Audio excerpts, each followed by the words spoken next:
Hello everyone. हमारी हिंदी साहित्य की सीरीज चल रही थी, तो उसमें नेक्स्ट टॉपिक अपना है उत्तर प्रेमचंद युग। ठीक है, तो इसमें हम आगे बढ़ते हैं कि हिंदी कहानी के विकास में 1935 से 1955 का समय उत्तर प्रेमचंद युग कहलाता है। इसमें दो विचारधाराएं चल रही थी, एक तो मार्क्सवाद की थी और दूसरा मनोविश्लेषणवाद की। तो मार्क्सवाद से प्रभावित धारा को प्रगतिवादी या समाजवादी धारा कहते हैं, और जबकि जो फ्रायड की एक मनोविश्लेषणवादी जो धारा थी उसको मनोवैज्ञानिक या मनोविश्लेषणवादी कहानी कहा जाता है। अब नेक्स्ट प्रगतिवादी कहानी, तो मार्क्सवाद से प्रभावित थी ये। तो प्रगतिवाद मार्क्सवाद का साहित्यिक संस्करण है। इस धारा के रचनाकार सामाजिक यथार्थवाद के समर्थक हैं, जिसके अनुसार जीवन यथार्थ की खोज आर्थिक परिस्थितियों में की जानी चाहिए। तो जो मार्क्सवादी थे वो जीवन यथार्थ की खोज आर्थिक परिस्थितियों में ढूंढ रहे थे। ठीक है, फिर नेक्स्ट है अपना, इस विचार के अनुसार कहानी या साहित्य की किसी भी विधा को वर्गीय शोषण व दमन का विरोध करना चाहिए। प्रगतिवादी लेखक शिल्प को गौण मानते थे। जिस भाषा में या जिस लिपि में वो लिख रहे थे उसको गौण मानते थे, मतलब कम महत्व देते थे, और मजदूर, किसान तथा अन्य वंचित वर्गों के शोषण व दमन का विरोध करने वाली संवेदना को साहित्य का प्राण तत्व मानते थे।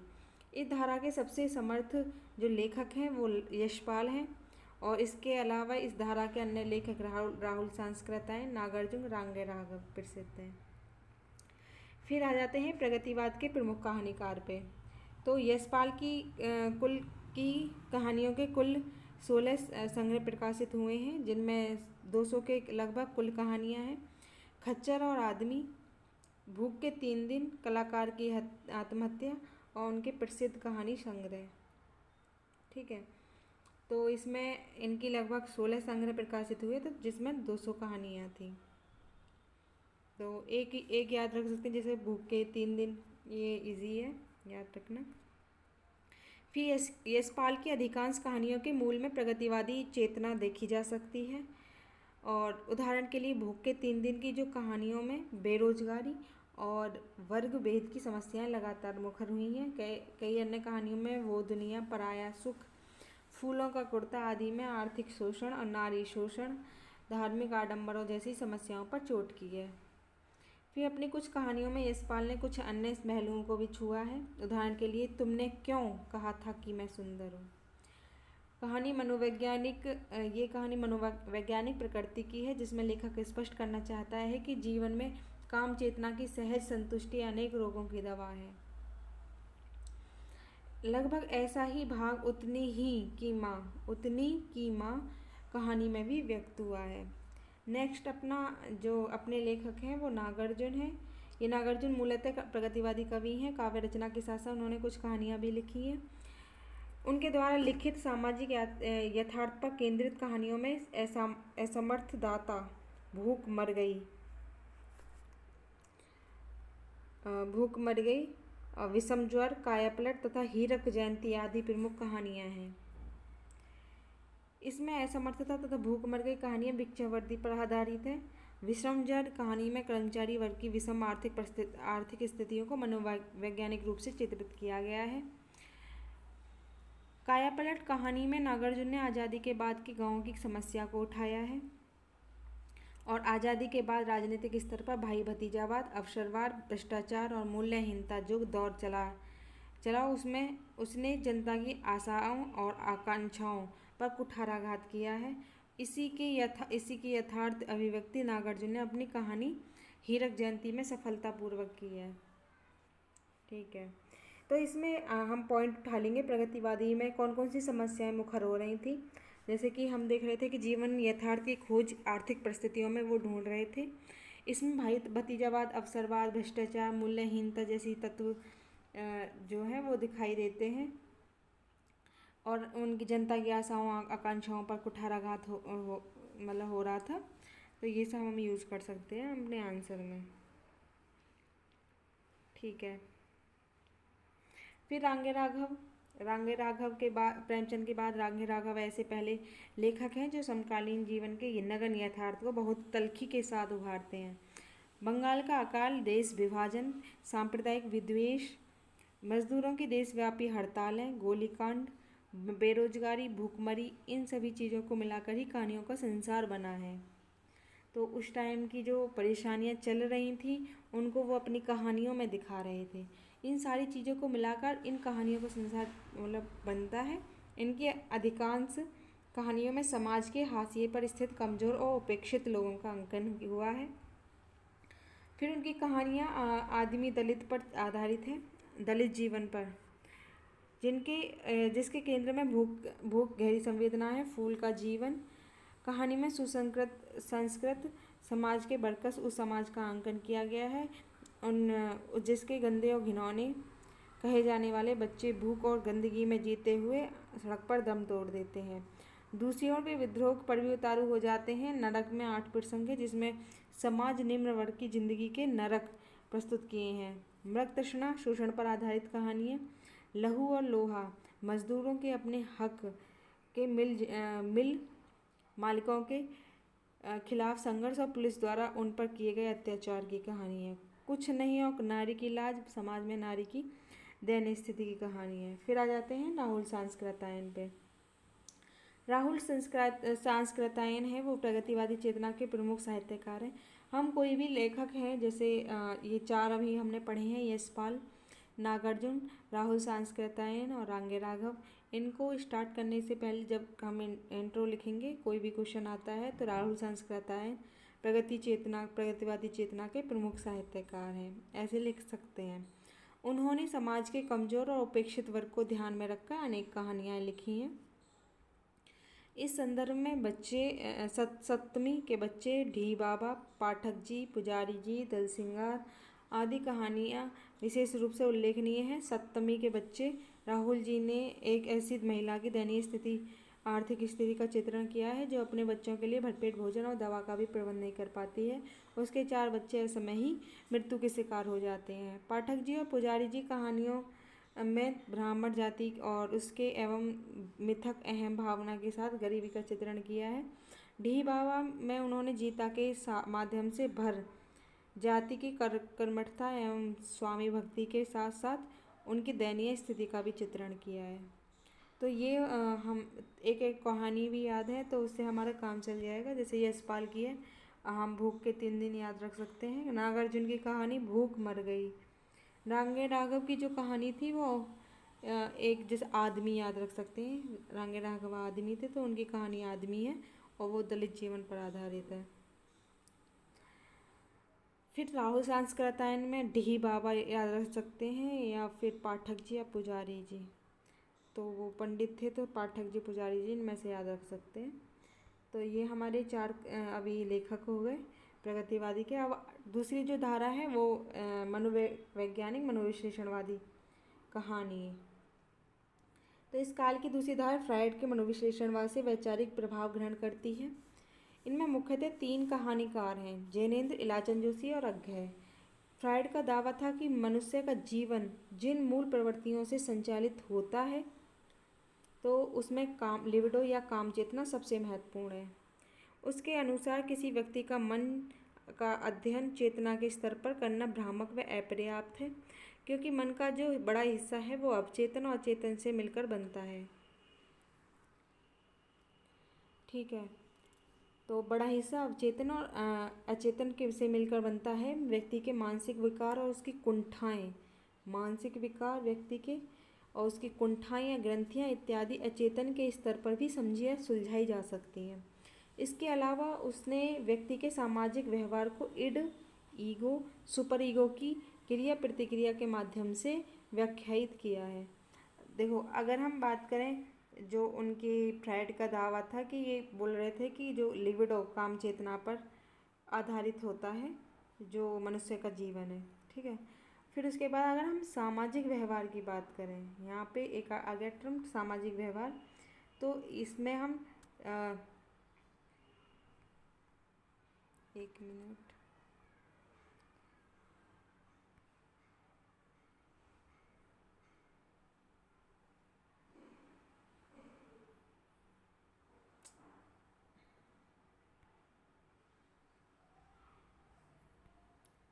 ये हुआ क्या?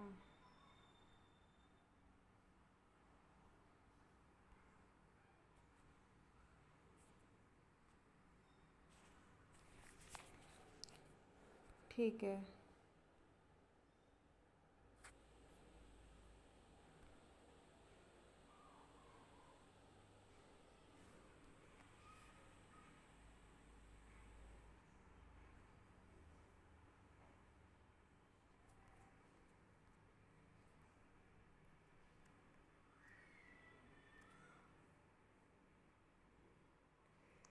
हाँ, यहाँ पे बात कर रहे थे हम सामाजिक व्यवहार को ईड ईगो सुपर ईगो की क्रिया प्रतिक्रिया के माध्यम से व्याख्यायित किया है। ठीक है। तो सामाजिक व्यवहार की बात करें, ईड ईगो सुपर ईगो की क्रिया प्रतिक्रिया इस तरह से ही लाइन लिखनी है के माध्यम से व्याख्यायित किया है। फ्रायड ने अपनी धारा के आधार के पक्ष में हजारों प्रयोग भी किए हैं। देखते ही देखते दुनिया भर में उनके प्रशंसकों की संख्या बढ़ने लगी। यही प्रभाव जैनेन्द्र, इलाचन जोशी और अज्ञे जैसे हिंदी लेखकों पर भी पड़ा है। फिर मनोवैज्ञानिक तथा कथा वस्तु बाहरी जीवन अर्थात सामाजिक, आर्थिक या राजनीतिक जीवन।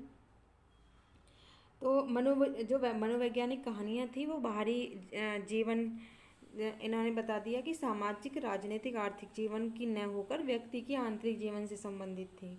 इन कहानियों में घटनाओं का महत्व कम हो जाता है। चरित्रों के भीतर अंतर्द्वंद होता रहता है। वो चिंतन मनन ज़्यादा करते हैं, आत्मविश्लेषण ज़्यादा करते हैं आदि का महत्व बढ़ जाता है। इनकी जो भाषा है वो सीधी सपाट न होकर बेहद प्रतीकात्मक हो जाती है। लेखक की कोशिश रहती है कि चरित्र के अचेतन और अवचेतन की फांक को पाठक तक पहुंचा सकें। इस प्रक्रिया में पाठक को भी अपने व्यक्तित्व के भीतर तहों की समझने की अंतर्दृष्टि दे सकें। तो इसमें ये बता दिया कि इनकी जो शैली है वो कैसी है। आंतरिक जीवन पे लिखने वाले थे। इनमें घटनाएं कम थी, भाषा शैली प्रतीकात्मक थी और चरित्र जो चित्रण था वो प्रधान था, चरित्र प्रधान पर आधारित थी। फिर उसके बाद मनोविश्लेषणवादी कहानीकार आ जाते हैं। तो उसमें जैनेन्द्र हैं, ठीक है, जैनेन्द्र है, इलाचन जोशी हैं, अज्ञे हैं। तो इनके बारे में हम पढ़ेंगे। तो जैनेन्द्र पर जो फ्रायड के साथ साथ गांधी और भारतीय दर्शन, तीन चीज़ का पड़ा था प्रभाव। फ्रायड गांधीवाद तो है ही, प्लस इसके भारतीय दर्शन भी है का भी प्रभाव साफ दिखाई देता है। इन्होंने अपनी कहानियों में मानव मन की सूक्ष्म परतों का उद्घाटन किया। इनकी जो कहानियाँ थी वो पाजेब और खेल, काफ़ी प्रसिद्ध कहानियाँ थी। पाजेब में बच्चों पर बड़ों के वर्चस्व की कथा है, जबकि खेल में पुरुषों के विध्वंसक प्रकृति और नारी के सर्जक प्रकृति का द्वंद्व दिखाया गया है। तो इसमें जो पुरुष है वो विध्वंसक प्रकृति का होता है और नारी जो होती है वो सर्जक प्रकृति के द्वंद्व की होती है। उनकी कहानियाँ पारिवारिक जीवन के भीतर स्त्री की नियति और विडम्बनाओं का उद्घाटन भी करती हैं। ऐसी कहानियाँ सबसे प्रसिद्ध हैं, जैसे पत्नी है, जानवी है। जैनेन्द्र का महत्व यह है कि उन्होंने पहली बार हिंदी कहानी में कथा वस्तु को अंतर्मुखी तथा विश्लेषणात्मक बनाया है। तो पहली बार कथा वस्तु को अंतर्मुखी और विश्लेषणात्मक बनाया है। शिल्प के स्तर पर बात करें तो घटनाओं चरित्रों की संख्या कम है, जैसे हमने पहले भी देखा है, और विश्लेषण और प्रतीकात्मक भाषाओं को केंद्रीय महत्व दिया गया है यहाँ पे। तो ये हो गया हमारे जैनेन्द्र। अब इलाचन जोशी पे देख लेते हैं। इलाचन जोशी हिंदी में मनोवैज्ञानिक कहानियों के प्रवर्तक माने जाते हैं। तो ऐसे ही स्टार्ट करेंगे हम। इलाचन जोशी हिंदी में मनोवैज्ञानिक कहानियों के प्रवर्तक माने जाते हैं। उन्होंने जीवन के उपेक्षित, कुंठित, मनोग्रंथि पीड़ित और परिस्थितियों के चंगुल में विवश असहाय पात्रों को लेकर उनके चरित्रों को मनोवैज्ञानिक विश्लेषण प्रस्तुत किया है। जो उनकी कहानी है वो अनाश्रित में एक निम्न मध्यवर्गीय परिवार की दयनीय आर्थिक और दुस्सह पारिवारिक स्थिति का भावुकतापूर्ण वर्णन है। दिवाली और होली एक स्त्री पात्र की स्मृति कथा है, जिसमें उस स्त्री को अपने बचपन के सहचर और साथी मोहन भैया की स्मृति आती है। वह उस स्मृति में डूब जाती है। पतिव्रता या पिशाची एक स्त्री के अपने पति के साथ धोखेबाजी की कथा है। चरणों की दासी एक ऐसी लड़की की कहानी है जो विवाह के पूर्व स्त्री पुरुष को बराबर मानती थी। तो चरणों की दासी में ये होता है कि वो एक लड़की होती है, वो विवाह से पहले तो स्त्री पुरुष को बराबर मानती थी, फिर स्त्री के अधिकार के लिए आंदोलन भी करती थी, पर विवाह होते ही वह एक पारंपरिक कुलवधू और पति के चरणों की दासी बन जाती है। स्त्री में और एक ऐसे कुंवर साहब की कहानी है जो अपनी पत्नी के निधन के बाद अनेक सुंदरियों के बीच रहते हुए भी उनके प्रति आसक्त नहीं हो पाते हैं। ऐसे ही होली में एक युवक युवती के प्रेम की स्वाभाविक आवेग में बह जाने तथा एक बच्चे के प्रति प्रेम की संवेदना का कुछ तर्क संगत और मार्मिक अंकन किया है। तो ये अंदर की जो भावना है ना, उनको उठा रहे हैं। तो बाहरी जो परिवर्तन हो रहे हैं वो उनके आंतरिक परिवर्तन में कोई बदलाव नहीं कर रहे हैं। ठीक है। रक्षित धन का अभिशाप में एक पुराने जमींदार का चरित्र प्रस्तुत किया है जो बाहरी दिखावे के लिए सब कुछ करता है, पर उसका रक्षित धन का पता अपनी पत्नी और पुत्र को नहीं देता। स्वामी आलोकानंद में एक अपराधी के सन्यासी बनकर लोगों को ठगने का वर्णन किया गया है। क्रय विक्रय कहानी में पत्नी आर्थिक लाभ और नौकरी में उन्नति के साधक व्यक्तियों के मनोरंजन और अबे संतान की माँ के रूप में चित्रित की गई है। तो ये इलाचन जोशी हैं, इनकी जैसे जैनेन्द्र की पाजेब और खेल है एग्जाम्पल के तौर पे। ऐसे ही इनमें से दिवाली और होली याद रख सकते हैं, या फिर स्त्री में इनमें से एक कहानी है चरणों की दासी। ठीक है। फिर उसके बाद अज्ञे हैं। अज्ञे जो हैं ये आधुनिक हिंदी साहित्य के शिखर रचनाकार हैं। जिन्होंने कविता, उपन्यास, निबंध और आलोचना के साथ साथ कहानी लेखन में भी महत्वपूर्ण योगदान दिया है। जो परंपरा जैनेन्द्र ने शुरू की थी उसे पूर्णतः अज्ञे ने प्रदान किया है। पहली जो कहानी संग्रह है वो त्रिपथगा है, 1931 में प्रकाशित हुई। उनके अन्य कहानी संग्रहों में परंपरा और जयदोल महत्वपूर्ण है। अज्ञे की कहानियाँ सूक्ष्म विश्लेषणात्मक और वैचारिक परिपक्वता की कहानियाँ हैं। उनकी कहानियों पर मुख्यतः दो विचारधाराओं का प्रभाव नजर आता है। एक तो फ्रायड के मनोविश्लेषणवाद का और दूसरा सार्त्र के अस्तित्ववाद का। तो अज्ञे पे दो जो विचारधाराएं हैं वो हैं, एक फ्रायड के मनोविश्लेषणवाद और सार्त्र का अस्तित्ववाद। ठीक है। फिर इन दोनों विचारधाराओं से प्रभावित होने के कारण अज्ञे की कहानियों में व्यक्ति के व्यक्तित्व तथा उसके मानसिक पक्षों को केंद्रीय महत्व प्राप्त हुआ है। ठीक है। व्यक्ति के व्यक्ति तथा उसके मानसिक पक्षों को केंद्रीय महत्व प्राप्त हुआ है। अज्ञे के अधिकांश कहानियों का मूल स्वर जो है व्यक्ति के अंतर्मन की खोज है। शहरी मध्य वर्ग के विस्तार आदि के कारण किस प्रकार व्यक्ति यांत्रिक जीवन का शिकार हो जाता है, किस प्रकार ऊब और घुटन जैसे तत्व उसके जीवन में शामिल हो जाते हैं, यह तत्व उनकी कहानियों में प्रबल है। रोज ग्रेगिन उनकी सबसे प्रसिद्ध कहानी है जिसमें उन्होंने दिखाया है कि किसी भी प्रकार के नएपन से रहित जीवन में व्यक्ति और व्यक्ति के संबंध किस प्रकार टूटते हैं। इस कहानी के केंद्रीय वाक्य है, ऐसा तो रोज होता है।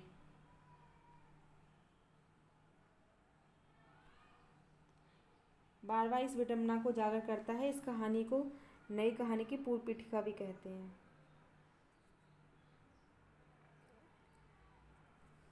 ठीक है। फिर उसके बाद अज्ञे की कहानियों में पर्याप्त वैविध्य भी दिखता है। उदाहरण के लिए जयदोल और पठार का धीरज जैसी कहानियों में रोमांस और यौन चेतना के चित्र दिखते हैं जो फ्रायड के प्रभाव से निर्मित है। मेजर चौधरी की वापसी जैसी कहानियों में व्यक्ति के अंतर्मन के सूक्ष्म विश्लेषण हैं और परंपरा संग्रह की कहानियों में मध्य वर्ग के सामाजिक पक्ष का चित्रण किया है। जबकि पुलिस की सीटी जैसी कहानियों में क्रांतिकारी राष्ट्रवादियों को विषय बनाया है। क्रांति के समर्थन में लिखी गई कहानियों में हारीरती, अलकंक, कलंक, द्रोही, विपथगा आदि कहानियाँ भी महत्वपूर्ण हैं। इनमें बड़े आवेगपूर्ण ढंग से क्रांति के लिए मर मिटने वाले लोगों को अंकित किया गया है। अपने रोमानी रुझान के कारण जो अज्ञे का मन सबसे अधिक स्त्री और प्रेम संबंधों के अंकन से रमता है।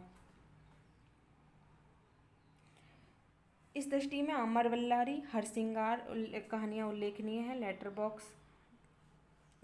बॉक्स बदला, एक लंच बॉक्स वो भी है मूवी। तो लेटर बॉक्स है शरणदाता, बदला आदि कहानियाँ विभाजन की पृष्ठभूमि पर लिखी गई है। आज्ञा की कुछ कहानियाँ ऐसी हैं जिनमें से मानवीय और प्रगतिशील तत्वों के स्वीकार का आग्रह देखा जा सकता है। इस संदर्भ में जिजीविसा और चिड़ियाघर जैसी कहानियाँ महत्वपूर्ण हैं। तो इन्होंने बता दिया कि किस किस आधार पे वो लिख रहे थे, किन विचारधाराओं को वो ज़्यादा महत्व दे रहे थे। फिर उसके बाद शिल्प की दृष्टि से देखें तो यहाँ पे कथानक समाप्त हो गया है, इसकी जगह मानसिक सत्य ने ले ली है। कहानी का पारंपरिक ढांचा जिसमें आरंभ, उत्कर्ष और अंत की श्रृंखलाबद्धता होती थी, वह आज्ञा की कहानियों में टूट जाती है और कहानियों का अंत किसी आदर्श या उद्देश्य के बिंदु पर नहीं होता। तो मतलब उनका जो उद्देश्य है कुछ मतलब लास्ट में कुछ निकल के नहीं आता। आज्ञा ने अपनी कहानियों में भाषा का अत्यंत सजग और सधा हुआ प्रयोग किया है। वहाँ शब्दों का अपव्यय नहीं दिखाई देता। बिंबात्मकता और प्रतीकात्मकता का गुण उनकी भाषाओं में दिखाई देता है। फिर शैली के धरातल पर पूर्वदीप्ति, चेतना प्रवाह, प्रत्यावलोकन शैली, पत्र आदि शैलियों का विकास प्रयोग हुआ है, आज्ञा की कहानियों में दिखाई देता है। ठीक है, तो ये फ्लैशबैक आप बताइए कौन सी कहानी में सबसे पहले ये उपयोग किया गया था। वो हमने पिछली वीडियो में पढ़ लिया है। फिर उसके बाद आगे की जो हिंदी कहानी परंपरा को कई स्तरों पर समृद्धि प्रदान की है। सर्वप्रथम उन्होंने घटनाओं के स्तर पर सूक्ष्म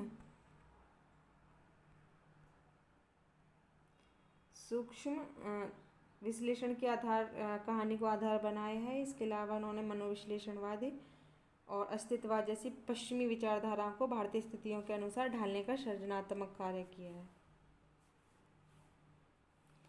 तो मनोविश्लेषणवाद और अस्तित्ववाद हम देख रहे थे, फ्राइड का मनोविश्लेषणवाद था और सार्त्र का अस्तित्ववाद जैसी पश्चिमी विचारधाराओं को भारतीय स्थितियों के अनुसार ढालने का सृजनात्मक कार्य किया है। शिल्प के स्तर पर उन्होंने फ्लैशबैक, चेतना प्रवाह शैली और प्रत्यावलोकन शैली, पत्र शैली तथा प्रतीकात्मक और बिंबात्मक भाषा जैसे अनेकों सफल प्रयोग किए हैं। कहा जा सकता है कि नई कहानी के जो बीज थे वो आज्ञा के यहाँ साफ तौर पर दिखते हैं। तो ये हमारा जो टॉपिक है ये हो गया उत्तर प्रेमचंद युग, और नेक्स्ट टॉपिक अपना नई कहानी होगा, तो उसको नई वीडियो में देखते हैं। तो थैंक यू।